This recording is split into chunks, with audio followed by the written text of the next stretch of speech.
Welcome to Needlestack, the podcast for professional online research. I'm your host, Matt Ashburn, a former intelligence officer who believes that OSINT is fundamental, open source research. And I'm Jeff Phillips, tech industry veteran and curious to a fault. And today we're going to be continuing our use case study of OSINT. Again, that's open source intelligence.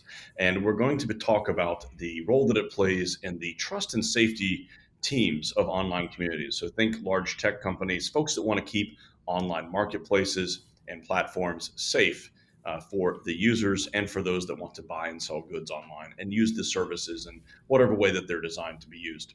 Now, this could apply to many things, could apply to acceptable use policies and enforcement on social media platforms, or perhaps surveillance and investigation of counterfeit goods, or fraud prevention, or any number of other things that we'll talk about today.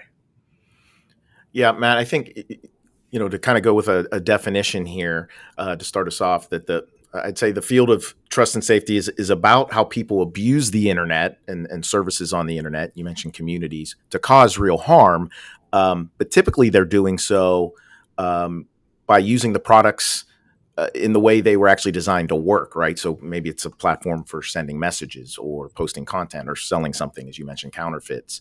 But they're doing it with malicious intent.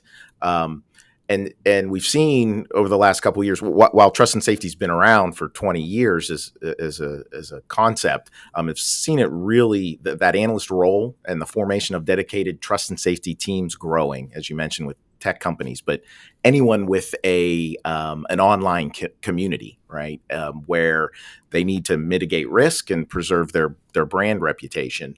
And so some of the key areas of focus we tend to hear about are they want to ensure the integrity of the services, right? It's a good phrase, trust and safety. So got to have trust and safety to instill customer and user confidence by dealing with compliance issues and acceptable use and enforcing your acceptable use. The second thing, they are looking to protect their users, and you hit on some of those things like scams or fraud or stolen goods, but misinformation, hate groups, bullying, all those different types of things that can take place maliciously on a for example, a social media platform. And then sometimes those teams even go a step further about protecting the online service itself, right, from security threats or again from their brand and the platform being used in ways that they don't want to be associated with. That's exactly right. And it's interesting to note that there's a ton of automation, a lot of algorithms and AI/ML taking place that will help to automatically catch objectionable content, for example, or counterfeit goods, maybe in like an online marketplace. But there's also a lot of manual work that has to be done. As those issues get escalated up, there are many times becomes a need for a manual review of this type of investigation. And so, of course, that's where open source intelligence comes in, because then you have to go outside of the platform that you operate and go obtain information elsewhere, right? And that's also where the risk comes in conducting open source research. And joining us today is Abel Vandegrift, a special guest who's going to tell us a little bit more about trust and safety. Abel, can you give us a quick breakdown of what this is and the role that trust and safety plays? Thanks a lot, Matt. Yeah, so trust and safety has been around since the online community started growing, but recently it's really matured over the last at least 2 to 3 years with the Stanford Internet Observatory standing up a trust and safety academic journal to professional and trade associations like the Trust and Safety Professional Association that's just about a year and a half old, a place where trust and safety professionals from all around the world can discuss and share ideas and coordinate the type of efforts that a lot of them are facing in a common manner. So a couple of specific examples of trust and safety issues are, let's say, phishing. So there are a lot of instances of phishing and malware on social media where people are engaging with posts and they're not thinking about the links that are on the platform and clicking and being sent either to a site where they're tricked into entering credentials or malware is just downloaded directly onto their machine. It can also include things like direct messages and social engineering. So sending someone a message, engaging with them, and using that type of social interaction directly that can be a little bit hidden from the platform moderators in order to engage and potentially defraud somebody.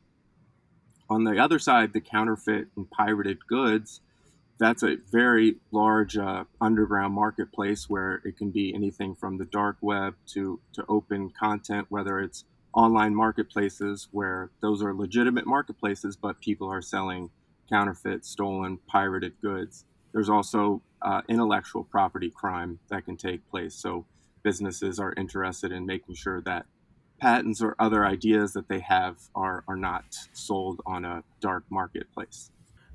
Thanks, Abel. That's interesting, and kind of tying this back to the theme of around OSINT collection here in trust and safety investigations.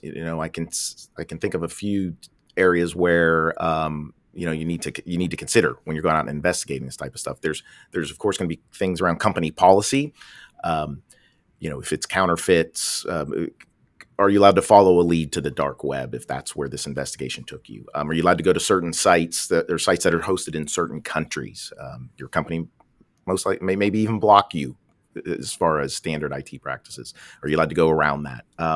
When you validate an incident through your OSINT investigation and analysis, when do you need to report them up through your legal team to take proper action?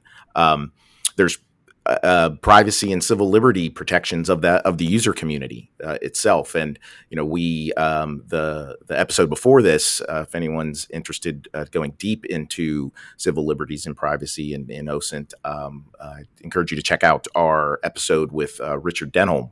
That is the episode before this, and then. When you're doing this, there's of course wanting to protect the company from being known that you may be out doing some of these investigations. There's protecting the moderator, the trust and safety analyst, in terms of any kind of retribution, in terms of any you mentioned, psychological. What are they coming across? What are they having to engage with? So protecting them as an analyst, as well as protecting the company infrastructure, right? As you go off, Matt, you mentioned going off platform. What does that expose you to from a malware perspective, and attributing this research to you and or the company? Yeah. One other thing I'd add, Jeff, is coordination with law enforcement or other civilian enforcement agencies like the FTC. When is it necessary for the company to get them involved? And where's that balance between handling these issues yourself as a company or handing it off or coordinating with law enforcement in order to stop whatever malicious activity is taking place? Great point. Yeah, that's good. And again, lots of great information that the tech platforms in particular have right at their disposal from their own platform. But they also have to go and add to that, right, and enhance that data. Many times by performing open source intelligence. And it's interesting that as we're seeing here, a lot of common threads. You have policy concerns, privacy issues, compliance issues, documentation of your evidence. Lots of things that are very common within OSINT, regardless of the industry that you're serving or the exact mission that you're performing. One of the most interesting examples that I think that we've seen over the past couple of years, certainly becoming more and more prominent, is the efforts to combat nation-state level disinformation and misinformation.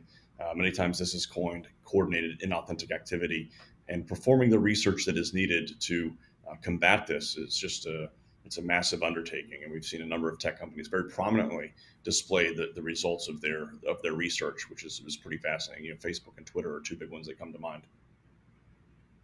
Yeah, and the balancing that role of government intervention versus the pressure on these tech companies to manage speech and manage the type of content that's being engaged with when they're essentially combating nation state adversaries who are promoting these coordinated attempts to influence political campaigns or government perception of their activities all across the world. And it's a big responsibility and requires a lot of intense effort from both the technical side of automated monitoring to the legal side of deciding what you can and can't do to engage with them. It just covers a lot of different issues, and it's such a huge problem today. Yeah, that's absolutely right. Abel, thank you so much for joining us today. And folks that are out there, thank you also for joining us today. And if you liked what you heard, you can always subscribe to our show wherever you get your podcasts. You can also watch our episodes on YouTube or view transcripts and other information about our podcast at our website, Authenticate. That's authentic with the number 8.com/needlestack. And also be sure to follow up and ask any questions on our Twitter account. That's needlestack_pod on Twitter.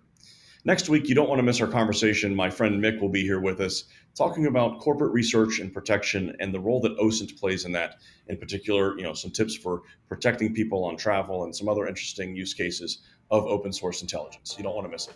See you then.